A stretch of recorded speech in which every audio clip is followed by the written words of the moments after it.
Hello everyone, in today's video I'm going to show you how to link multiple accounts on Tradovate. First, log into Tradovate. Open Tradovate using the web version or desktop platform and enter your login credentials. Make sure all the accounts you want to link are under the same username. Next, go to Settings. Click the Settings icon at the top of the platform and select Account Groups from the menu. Now, create a new group. Click Add Group, then enter a name for your group, for example, Funded Accounts. After naming the group, select the documents you want to link together. Once selected, click Save to create the group. After creating the group, open the order tickets. Instead of selecting a single account, choose the account group you just created. When you place a trade, the order will automatically execute across all selected accounts at the same time.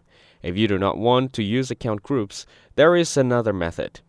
You can open multiple DOM windows, which stands for depth of the market. Assign each DOM to a different account and place trades manually. However, this method is slower and not recommended for fast scalping because you must execute each trade separately. Keep in mind that all accounts must be under the same Tradovate login.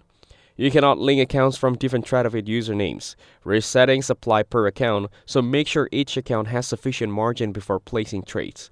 If you want to unlink accounts later, go back to Settings, open Account Groups, and either delete the group or remove specific accounts from the group. Click Save to confirm the changes. That's it. Thanks for watching. Don't forget to like and subscribe for more videos.